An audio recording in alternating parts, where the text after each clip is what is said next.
ಆಚಿ ಮಸಾಲ. ಎಂತ ಅಡಿಗೆಯ ರುಚಿಯಾಗೋ ರಹಸ್ಯವು 20 ರೂಪಾಯಿ. ಬಿಡದಿ ಟೌನ್ಶಿಪ್ ವಿರೋಧಿಸಿ ಜೆಡಿಎಸ್ ಪಾದಯಾತ್ರೆಯನ್ನ ಮಾಡಿದೆ. ಜೋಗರ ದೊಡ್ಡಿಯತ್ತ ಪಾದಯಾತ್ರೆ ಆಗಮಿಸ್ತಾ ಇದೆ. ಜೋಗರ ದೊಡ್ಡಿಯಲ್ಲಿ ಕೆಲ ಹೊತ್ತು ನಾಯಕರು ವಿಶ್ರಾಂತಿಯನ್ನ ಪಡೆದಿದ್ದಾರೆ. ಬಿಜೆಪಿ ಹಾಗೆ ಜೆಡಿಎಸ್ ಜಂಟಿಯಾಗಿ ನಡೆಸ್ತಾ ಇರುವಂತಹ ಹೋರಾಟ ಇದು ಪಾದಯಾತ್ರೆ. ಊಟದ ಬಳಿಕ ಮತ್ತೆ ಪಾದಯಾತ್ರೆಯನ್ನ ನಾಯಕರು ನಡೆಸ್ತಾ ಇದ್ದಾರೆ.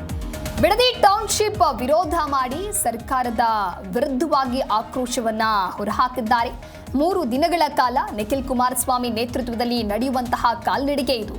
ಕೇಂದ್ರ ಸಚಿವ ಕುಮಾರಸ್ವಾಮಿ ಹಾಗೆ ಆರ್ ಅಶೋಕ್ರಿಂದ ಪಾದಯಾತ್ರೆಗೆ ಚಾಲನೆ ದೊರೆತಿದೆ. ಯೋಜನೆ ನಿಲ್ಲದಿದ್ರೆ ಅಧಿವೇಶನವನ್ನ ನಾವು ನಡೆಸೋದಕ್ಕೆ ಬಿಡೋದಿಲ್ಲ, ಅಧಿವೇಶನ ನಡೆಯೋದಿಲ್ಲ ಅಂತ ಹೇಳಿ ಅಶೋಕ್ ಕಿಡಿಕಾರಿದ್ದಾರೆ. ದೇವೇಗೌಡರ ಕುಟುಂಬ ರಾಜ್ಯದ ರೈತರ ಪರವಾಗಿದೆ ಅಂತ ಹೇಳಿ ನಿಖಿಲ್ ಕುಮಾರಸ್ವಾಮಿ ಹೇಳಿದ್ದಾರೆ. ಟೌನ್ಶಿಪ್ ಯೋಜನೆಯನ್ನ ಕೈಬಿಡಿ ಅಂತ ಹೇಳಿ ದೋಸ್ತಿ ಕಾಲ್ನಡಿಗೆಯನ್ನ ನಡೆಸಿದ್ದಾರೆ. ಹಠ ಹಿಡಿದ್ರೆ ದುರ್ಯೋಧನನಿಗೆ ಆದಂತ ಗತಿಯೇ ಸಿಎಂಗೆ ಆಗತ್ತೆ. ಕಾಂಗ್ರೆಸ್ ಕಳ್ಳರು ಹಿಂದೆ ಇದೇ ಟೌನ್ಶಿಪ್ ವಿರುದ್ಧವಾಗಿ ಅವರು ಮಾತನಾಡಿರ್ತಾರೆ. ಈ ಭೂಮಿ ಮುಟ್ಟಬಾರದು ಅಂತ ಹೇಳಿ ಹಿಂದೆ ಸತ್ಯಶೋಧನಾ ಸಮಿತಿಯ ರಿಪೋರ್ಟ್ ಹೇಳುತ್ತೆ. ಸತ್ಯಶೋಧನಾ ಸಮಿತಿ ವರದಿ ಏನಿದೆ ಅದನ್ನ ಬಹಿರಂಗಪಡಿಸಿ ಆರ್ ಅಶೋಕ್ ಕೂಡ ಇವತ್ತು ಪಾದಯಾತ್ರೆಯಲ್ಲಿ ಭಾಗಿಯಾಗಿ ಕಿಡಿಕಾರಿದ್ದಾರೆ. ರಾಜಕೀಯಕ್ಕಾಗಿ ಪಾದಯಾತ್ರೆಯನ್ನ ನಾವು ಮಾಡ್ತಾ ಇರೋದಲ್ಲ ಅಂತ ನಿಖಿಲ್ ಕುಮಾರಸ್ವಾಮಿ ಹೇಳಿದ್ದಾರೆ. ತೆಂಗು ಮಾವು 10 ಲಕ್ಷಕ್ಕೂ ಹೆಚ್ಚು ಗಿಡ ಮರಗಳ ಮಾರಣ ಹೋಮ ಮಾಡೋದಕ್ಕೆ ಸರ್ಕಾರ ಮುಂದಾಗಿದೆ ಈ ಒಂದು ಯೋಜನೆಯ ಮುಖಾಂತರ.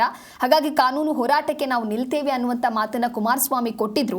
ದೇವೇಗೌಡರು ಇಲ್ಲಿಗೆ ಬಂದು ಮುದ್ದೆ ಸೊಪ್ಪಿನ ಸಾರು ತಿಂದಿದ್ದಾರೆ.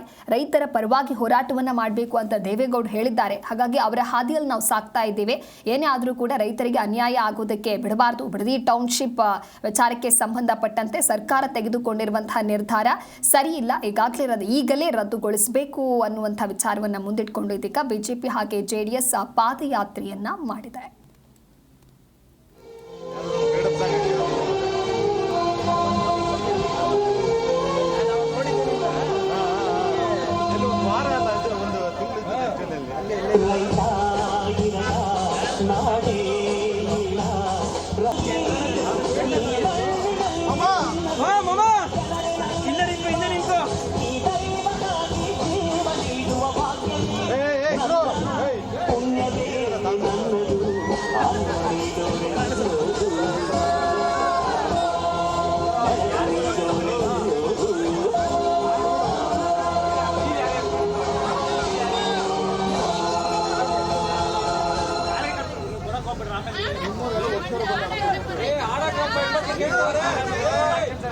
ನೀರು ಯಾರು ಕೊಡಬೇಡಿ.